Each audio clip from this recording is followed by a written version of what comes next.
Bueno, buenas tardes. Aquí estamos de nuevo, en la Argentina, Buenos Aires.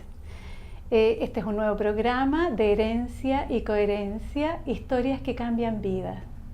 Es un programa producido por CERVAL, Centro de Desarrollo Sistémico, y transmitido por la Radio Universidad de Chile. Nuestro invitado de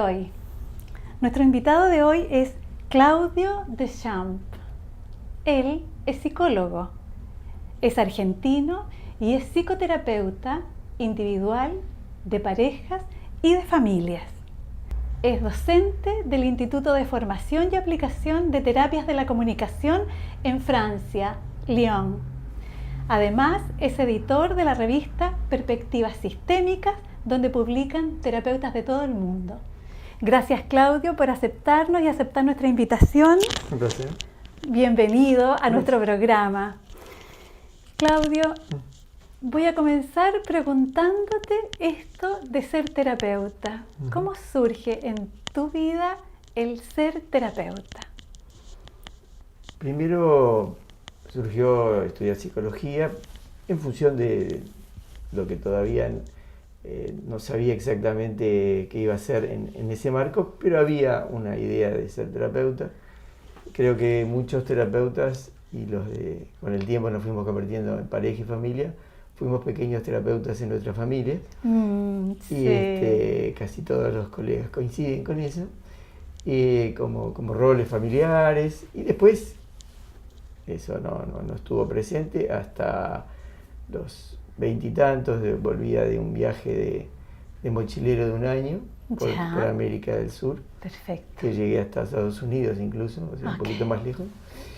Y después de eso decidí estudiar a partir de una charla con un psicólogo de orientación vocacional. Y lo que me ayudó mucho, más allá del gusto por la carrera y por lo humanístico que evidentemente siempre tuve, incluso antes de recibirme había empezado a hacer cursos, había hecho biodanza, cosas diversas, ¿no? Como en una búsqueda, ¿no? Había hecho talleres literarios también, que eso siguió después un tiempo posterior. Y de repente sí, tuve un encuentro que ahí definió mucho terminar la carrera y empezar una formación ya antes de recibirme de terapeuta sistémico. Perfecto. Que fue con Silvia Sufán, fue una gran maestra argentina que trajo el modelo de Palo Alto, el Mental Research Institute de Palo Alto, el modelo sistémico. La conocí, tuve un par de entrevistas, alguna sesión, y empecé a conocer el trabajo de Milton Erickson.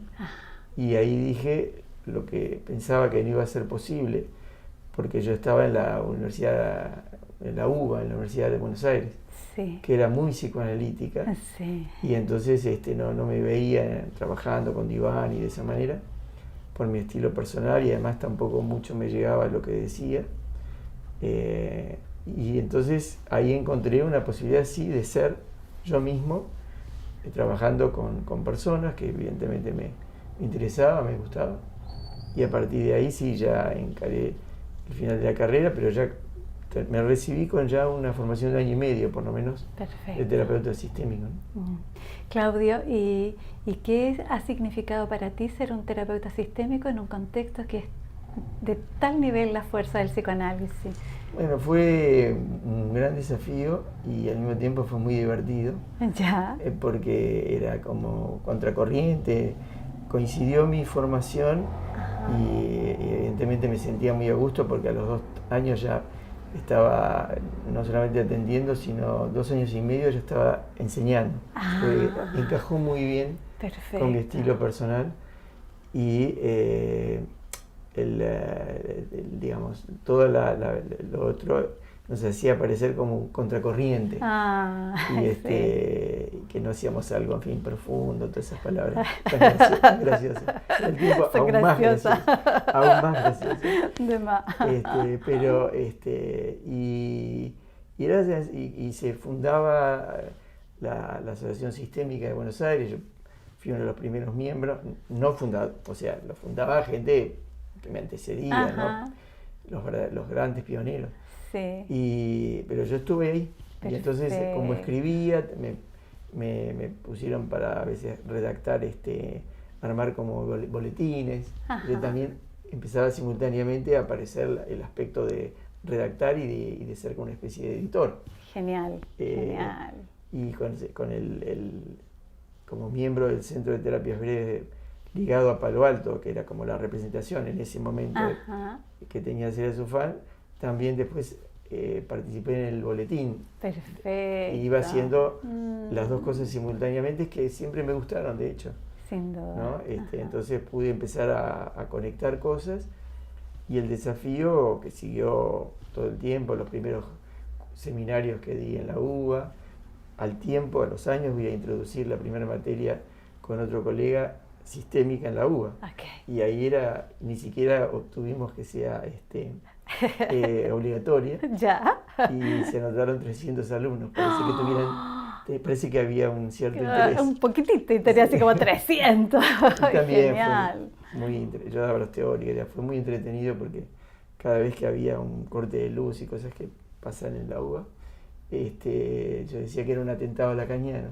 Entonces, esa parte, ¿no? Y después la revista también tuvo que ver con eso, porque había una sola publicación psicoanalítica, o sea, psicológica, y por supuesto era psicoanalítica. Entonces, que aparecía en los kioscos otra. Que fuera de otra. Que de verdad fue como un gran impacto, ¿no? Tremendo. Y generó eso mucha controversia, y al mismo tiempo ayudó a conocer, y después fue como empezaron las privadas, las universidades privadas, empezaron a dar lugar. Se abrió el espacio. Claro, ahora ya es por ley, ¿no? Ya hace unos años pero en ese momento empezaron a poner en la currícula oficial. Y en varias me tocó ser el iniciador. Genial. En la Universidad Kenia, la Universidad de Morón con otro colega Cerebrinsky. En la de El Salvador, si bien no fue en la materia, en la parte de grado, pero se armó en El Salvador en los años 90 la Secretaría de Adicciones de la provincia de Buenos Aires, que estamos hablando de una población de 12 millones de personas. Imagínate. El director, que era el doctor Juan Yaría, tenía que ocuparse de un tremendo desafío, las adicciones. Y entonces los terapeutas convencionales, los modelos psicoanalíticos y incluso los expertos no alcanzaban a tener impacto sobre lo macro. Entonces nosotros empezamos a llamar sistémico, entre ellos a mí, porque nosotros sabemos de redes, sabemos de comunicación, leemos las cosas en sistémica. Entonces también ahí fue otra aventura. Por eso digo, todas esas aventuras que tienen, si yo me miro a mí, me gustan cosas que se inician. Genial. Y llevarlas adelante, ¿no? Perfecto. Y la revista tenía ese desafío, porque cada número, se termina un número y sigue el siguiente. Exacto. Y los consultantes, que también cada consultante, cada paciente es diferente. Cada pareja, cada individuo, familia, ¿no? Entonces creo que eso también encajó con algo que se ve que me gusta. Claudio, voy a hacer como un link con esto de que tú dices, parece que fue mi rol de pequeño terapeuta en mi familia. Y yo pienso que también es como el editor de tu familia y el literato de tu familia, pequeños roles. ¿Cómo se articula este rol familiar en el rol que ejerciste ahora? ¿Cuál es la continuidad?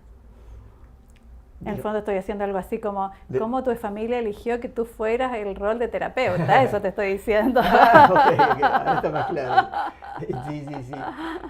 Yo creo que se dan muchas cosas, desde cosas, el momento en que uno nace, el momento, hay algo que los sistémicos conocemos bien, que es el ciclo vital familiar. Entonces a veces encaja con el nacimiento, después encaja con la historia en ese momento de la familia, con las características de ese varón que vendría a ser el hermano menor. Tú eras el hermano menor. El hermano menor, exactamente. El más pequeño. Sí, de dos hermanas que me llevan bastantes años.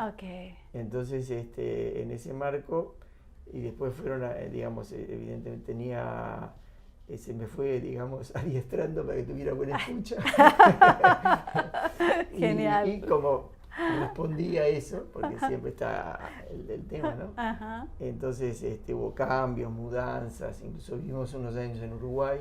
Yo nací aquí en Belgrano, acá en Barrancas de Belgrano, bueno, en Argentina, en Capital Federal. Ajá. Pero pasé parte de mi infancia en el Liceo Francés fui al Liceo Francés de Uruguay. Okay. Después terminé el Liceo Francés de acá. Ya. Y al contrario, a medida que fui siendo adolescente y sin pensar que iba a ser terapeuta en ese momento, ni ahí quería ser por ahí jugador de fútbol. Jugador de fútbol, sí. Jugaba al fútbol, me gustaba mucho. Y muchas otras cosas, pero sí había algo igual, un interés, evidentemente. Las letras siempre estuvieron y lo humanístico estaba también. Y la familia es eso, ¿no? Se fue dando como, sí, él sabe, con él se puede hablar bien, con él, no sé, incluso para ser tan chico, da como buenas orientaciones o qué sé yo. O sea, no tenía ninguna madurez en realidad, pero evidentemente tenía un lenguaje bastante bueno. Fluido. Y además había... porque también siempre hay uno o una porque percibe los secretos, los conflictos, las cosas o las dificultades, y por ahí para aliviarse y para lidiar con ellas y para ayudar realmente también a los que nos rodean, entonces uno empieza a intervenir. Perfecto. Y por ahí con el tiempo uno empieza a interesarse, a leer, pero sobre todo eso, ¿no? Yo creo que siempre hay alguno o alguna que cumple esa función. En ese caso me tocó a mí. Hubo sin duda, momentos que me pesó y no me gustó nada. Y después uno redecide, pero desde otro lugar, formal, por eso hace estudios y esas cosas. O sea, uno formaliza, formaliza el rol después. Claudio, ¿y qué de tu familia de origen, de tu padre, de tu madre, qué es lo que traes de ellos, de cada uno de ellos, como línea, digo yo? Bueno, a ver, digamos, yo podría decir que si bien mi madre se apoyó mucho en mí, ella tenía una muy buena escucha y era una persona con un carisma muy agradable, esas personas que tenía algo que después ella me atribuyó a mí, que hacía sentir bien a la gente. Perfecto. Hablaban con ella y se sentían bien de cualquier condición social, de cualquier educación, y la gente se sentía cómoda. Era como una virtud, sin duda. Genial, sí. ¿no? Y después, tanto, sobre todo, más que mi padre, digamos, mi mamá tuvo una pareja que tuvo 40 años, o sea que fue, yo creo, su gran pareja, y yo me crié bastante con él. Y este hombre, que era una persona también muy sociable, que se llevaba muy bien con la gente,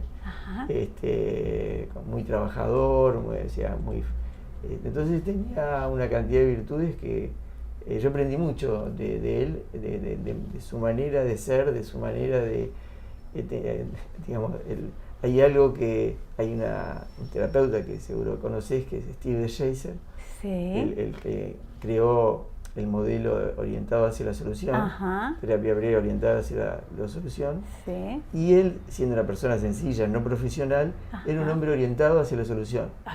Hacía un problema, hay un ratito y después ya iba a la solución. Genial. Entonces, antes de maestros y de formación formal, esas personas, ¿no? Me produjeron. Y después, mi hermana mayor siempre es médica, es psiquiatra infantil. No lo siento como una influencia directa, pero sí el contacto es más actual, digamos, más de grandes. Pero creo que, digamos, siempre vi como una vocación de ayudar, ¿no? Sin duda, sin duda. En ella, ¿no? Sí, desde siempre, desde chica también. Genial. Claudio, ¿y las letras, la literatura, bueno, la escritura? Eso estaba en mi casa, así, en las bibliotecas. En la biblioteca. Mi mamá adoraba leer y, digamos, y nací en un marco educativo que fomentaba muchísimo la lectura, que a mí siempre me gustó, todos los autores, yo vivía leyendo, era muy de una época también, ¿no? Sí, sí. No había todos estos aparatos. Mi mamá incluso hasta los 12 años yo no tuve televisor. Entonces, y para mí los libros era algo muy habitual, ¿no? Y además me gustaba escribir. Sí. Y leer, o sea, y crecí con libros de autores literarios que cualquiera, los clásicos, todo lo que uno podía nombrar, y con los BD, o sea, Le Bande Dessinée, o sea, los cómics franceses, sí. en lo que algunos son conocidos como Tintin, como Asterix, como Lulú, y otros menos conocidos que sigo leyendo, y que sigo con algún amigo que está en Francia intercambiando, y eso también hizo parte muy fuerte de mi cultura. Mis hijos hoy, por ejemplo, muchas veces hacemos chistes o tenemos códigos y hay citas de los cómics. De los cómics. Sí. Genial. Sí. ¿Y el sufrimiento, cómo está connotado para ti, Claudio? El sufrimiento humano, el dolor. Bueno, creo que lo he visto, lo he sentido obviamente desde chico en distintas circunstancias, en otros, en mí, en diversas personas, y después, bueno, por supuesto, y siempre tuve mi madre también en ese sentido era una persona justamente muy solidaria. ¿Cómo se llamaba tu madre? Se llamaba Marie-Jeanne. Marie-Jeanne. Sí. ¿Vive? No, falleció en el 2009. Okay. A los 89. Ella tenía esa cosa solidaria, y o sea que la empatía, ella tiene una empatía muy de la escucha, como decía antes, y de los gestos solidarios, y justamente Alberto Rocatagliata, que es el que fue con mi padrastro, digamos, que lo conocí desde muy chico. Sí. Y también él vivió como hasta los 89 años, murió en el 2010, poco tiempo. Y él también era una persona muy solidaria, e incluso en circunstancias muy difíciles siempre mantuvo esa cosa de ayudar, de ser solidario. Como de la red. Entonces, los dos, me crié con gente muy empática, por lo tanto el sufrimiento era una cosa que indudablemente me llegaba la sensibilidad de conectarme con otros. Y después a los años, por eso una de las cosas que más me ha fascinado y sigue estando en mi docencia y en mi vida personal, es todo lo que sea estudios y lecturas sobre la resiliencia. Perfecto. O sea, con hacer del sufrimiento un crecimiento personal, ¿no?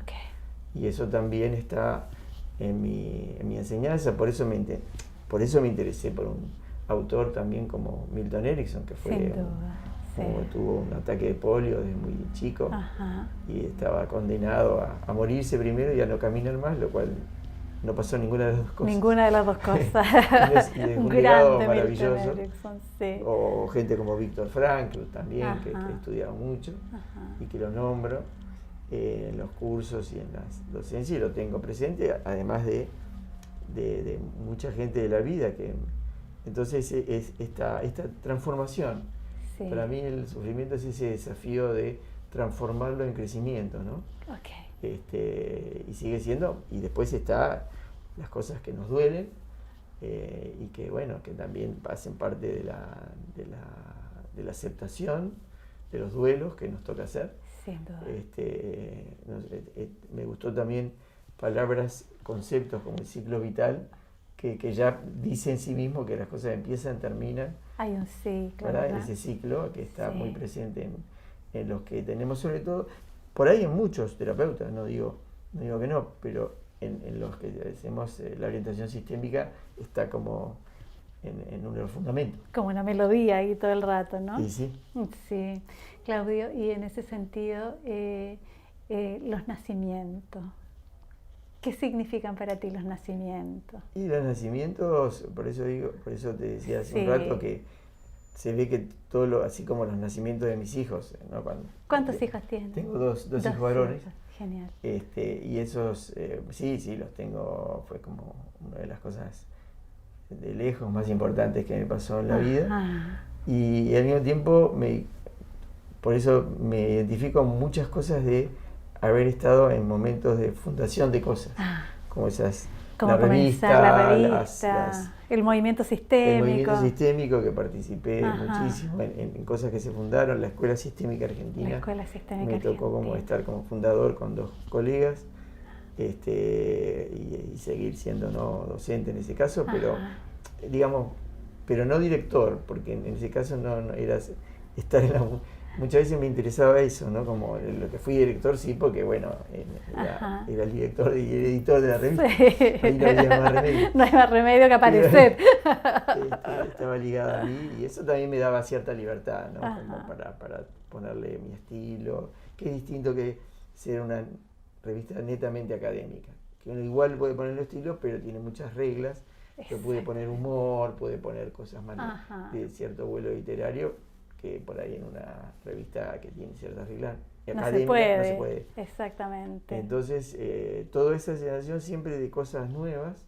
Después cerrar la revista me dio otra gran posibilidad que tengo en el 2007-2008, que es viajar. Perfecto. Viajar a Francia todos los años a enseñar o hacer viajes docentes, además de los que vacacionales, porque en realidad me gustan mucho los viajes combinados. Perfecto.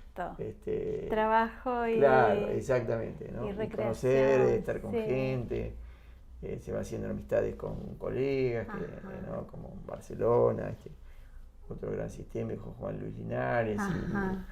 Entonces, o ahora viajo pronto a Perú, a Lima, y todas esas cosas son como, nos dan una oportunidad maravillosa de estar en contacto con colegas, conocer, comer rico. Comer rico, sí. Temuco es otro lugar que muy, muy querido para mí, que he ido varias veces, al posgrado de terapia sistémica. Perfecto. Con gente muy linda, que he pasado muy buenos momentos. Ahí, por ejemplo, me tocó ser, todas las veces que viajo es cuando se termina el posgrado. Entonces es como una celebración. Es una celebración. Entonces también es muy lindo hacer trabajo con los docentes y ver a los alumnos que van a ser los colegas, ¿no? Que ya se ponen a trabajar. Exactamente, como Así una que, transición. Claro, ¿no? Estar en ese ciclo vital profesional. Sí, entonces sí, todo lo que sea comienzos, creo que, digamos, no con la energía de antes, pero me sigue gustando. Con otra cadencia, con otro ritmo, pero intacto. Más o menos eso. Claudio, y ya sé que lo has tocado así como de pronto, pero quiero preguntarte por el humor en la terapia, el humor en la vida, el humor en lo multidimensional. Y para mí está súper presente, está presente en mis clases, está presente en mis sesiones, está presente en mi vida, es decir, es algo que me sale, que cultivo, ¿no? Me parece que la vida tiene ya bastantes cosas como para hacerla seria, ¿no? Tiene bastantes desafíos y momentos que bueno, pero sí, me reconozco de crear, digamos, de proponer bastante de eso, de proponer incluso cosas lúdicas también. Genial. Y por eso en los últimos 10 años, yo diría, empecé a abrir otra área, que es el área siempre narrativa.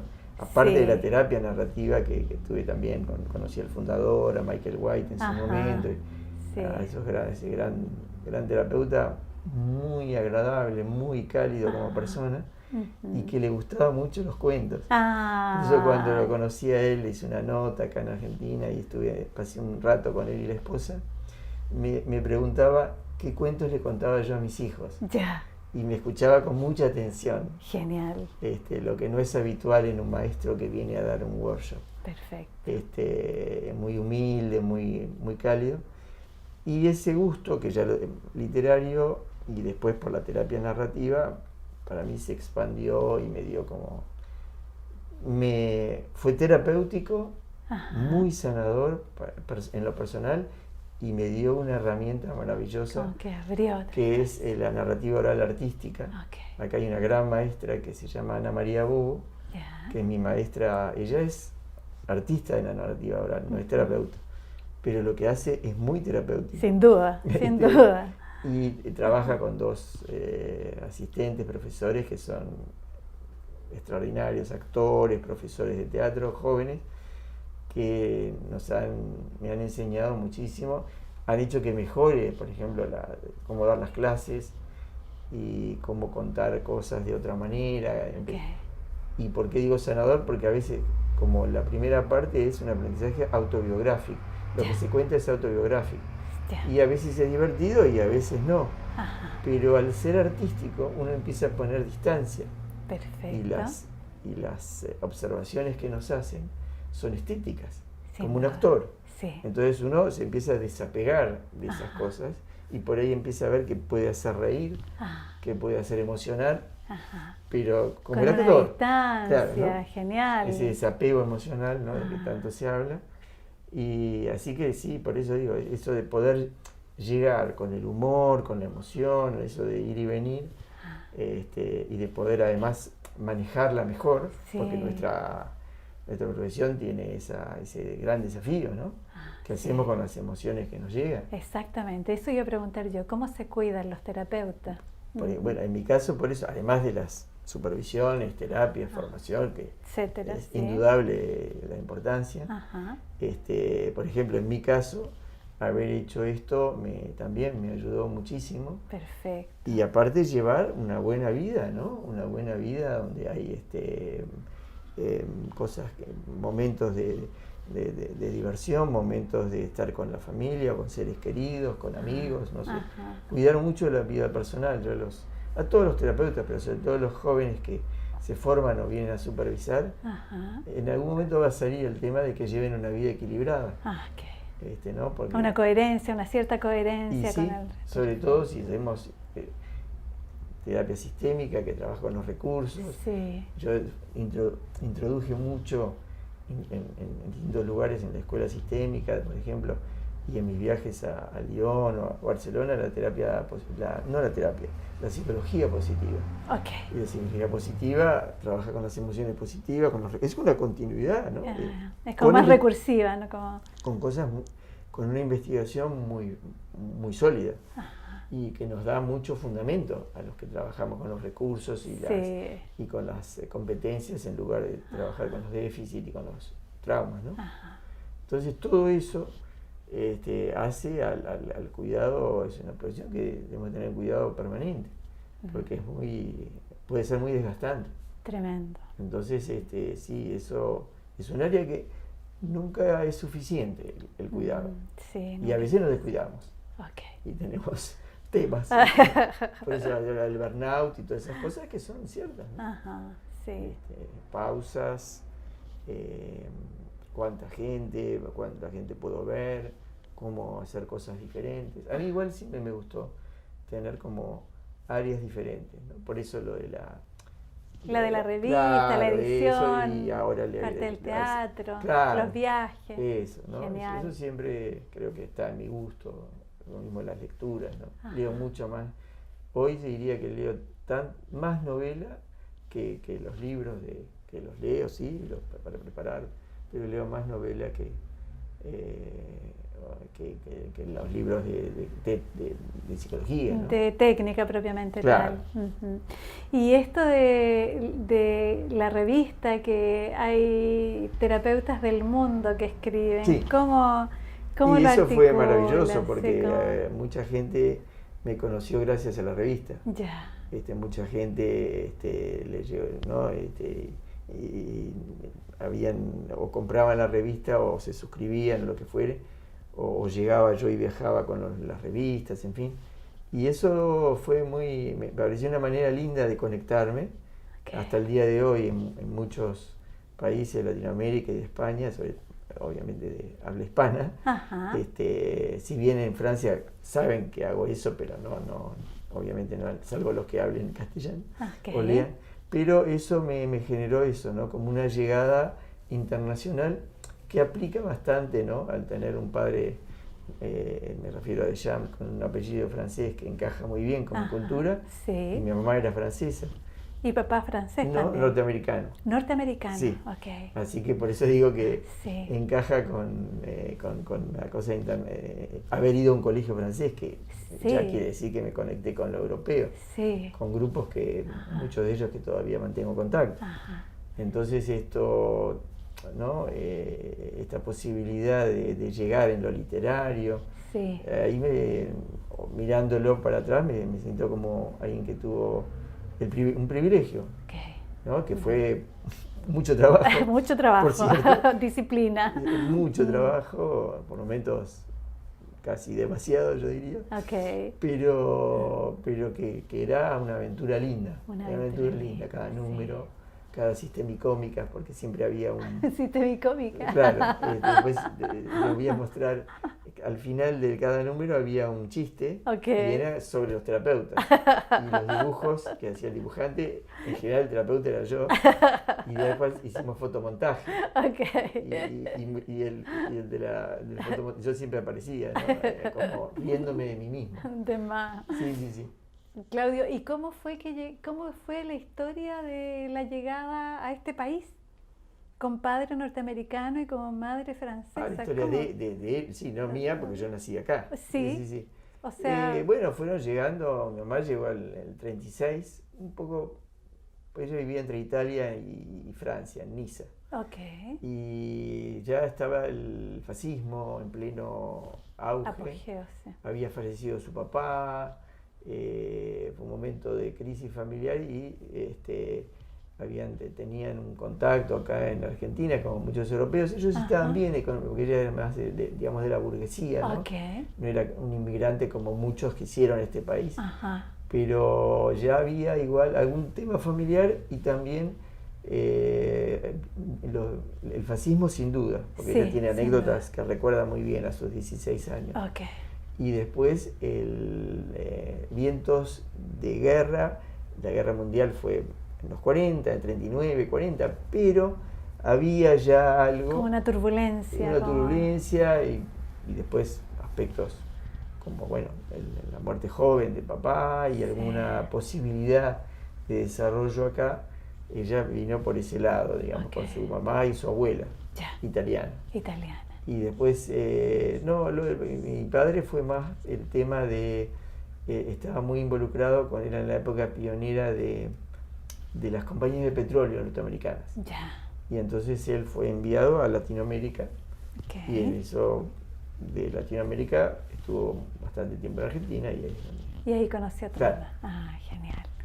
Y este año en que te dedicaste a recorrer América...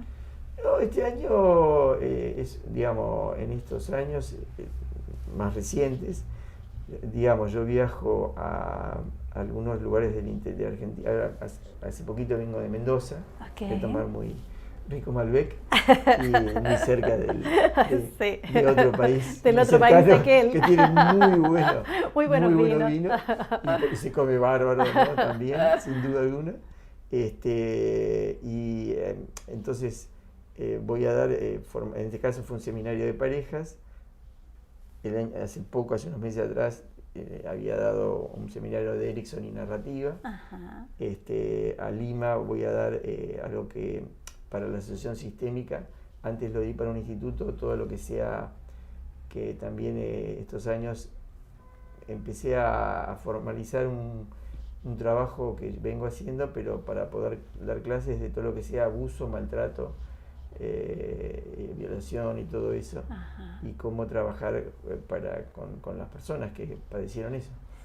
Entonces eso fui y voy a dar también ahora a Lima. Después voy a ir a Salta y voy a volver a Mendoza. Y en mayo, que es ahora pronto, son 3 semanas hay una semana entera que voy a Lyon. Son 4 grupos, del primer año, segundo año, tercer año de posgrado, que allá son terapeutas que trabajan mucho en instituciones, existe Sí. menos el trabajo privado, Sí. consultorio, digamos. Son coordinadores, ¿no? Entonces hacen una formación de supervisión, de una serie de cosas. Ajá. Entonces cada día tengo un día de 9 a 5, ponele, para, con cada grupo. Y también es una experiencia muy linda porque es como, es exigente, pero no es tan cansadora porque se produce algo, un contacto, claro, muy lindo, es una jornada. La gente ya o sabe de mí o me conoce del primer año. Ajá. Además hace ya unos cuantos años, del 2008 que voy. Ajá. Entonces también es una experiencia. Y Lyon, el instituto es gente muy linda. El que lo dirige es un argentino que se llama Reinaldo Perrone, Perfecto. que es un reconocido terapeuta mundial de violencia y abuso. Exacto. Sí. Un gran maestro, gran amigo, en fin. La esposa Liliana Perrone es una gran terapeuta y mediadora. Ajá. Y todo el grupo francés, si bien hay libanesa, la directora académica es una libanesa, o sea, somos bastante internacional, más allá de ser francófono, ¿no? Sí. Entonces también se da como un encuentro que a mí me nutre mucho, me gusta mucho. ¿No? Entrar en una cultura que la siento muy propia, ¿no? Sin duda. Y al mismo tiempo la diferencia también aporta, porque tenemos otro estilo, el latino. Entonces el francés, si bien es latino, pero es menos expresivo, no es italiano como somos nosotros. Entonces también, por eso y después paseo un poco. Sí. Entonces es eso. El resto es manejarlo acá, ir cuando puedo, porque estos años un poquito exigente, voy menos a las clases voy a las clases teóricas de narrativa, donde está Ana María, pero tratando siempre conservo el contacto. El vínculo. Y hace poco le hice una nota, y si un día vienen, no se la pierdan. Vale. Búsquenla en internet. Ella es una increíble maestra. Genial. Ya ahora sacó, creo, su segunda o tercera novela, pero sobre todo sus espectáculos y su enseñanza de la narrativa oral es maravillosa. Sí. Una genia. Claudio, quiero preguntarte sobre aquellas temáticas que son interesantes para los terapeutas. El poder. Tenemos poder, ejercemos el poder sin duda alguna. Sí. A veces tenemos que lidiar con eso en parejas, familias. En individuos se nota también, pero se nota más cuando a veces puede haber una puja en las sesiones. Lo bueno del tema del poder es que primero es como otras cosas de la terapia, tenemos que asumir que lo tenemos y que hay que saber usarlo bien. Perfecto. ¿No? Que hay grandes temas con eso, por eso no hay modelos que no me gustan, porque ejercen un poder excesivo a mi gusto. Las cosas son así, o las interpretaciones, o las deterministas, y bueno, yo no creo en eso. Y busco, digamos, como de hecho, no solamente además de mi orientación y estilo personal, la investigación en psicoterapia es muy clara en ese sentido, que cuanto más simétrico sea la relación, mejor es, aunque haya momentos que uno puede estar arriba o abajo, o dando una instrucción o una orientación, pero donde el poder es en un momento, sobre todo el protagonismo, por lo tanto una cuota de poder principal tiene que estar en el consultante. Genial. Y la investigación en ese sentido actual y de hace muchos años es muy clara. Los terapeutas que obtienen mejor resultado son los que constantemente piden el feedback de lo que está ocurriendo a la gente que la consulta. Así, ¿cómo vamos? ¿Qué te parece lo que estamos haciendo? ¿Esto te sirve? Resulta que lo que aprendí, lo que a mí me sale más,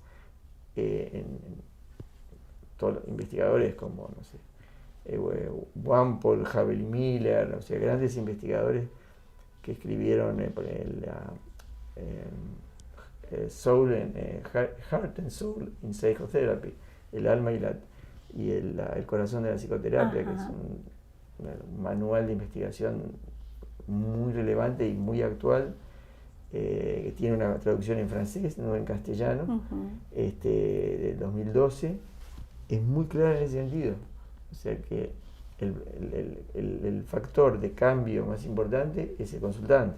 Entonces hay que hacérselo sentir, no son palabras, hay que tener una actitud que, porque si la gente en general viene con baja autoestima y con la sensación que ha perdido poder, entonces no tenemos que devolvérselo en el vínculo.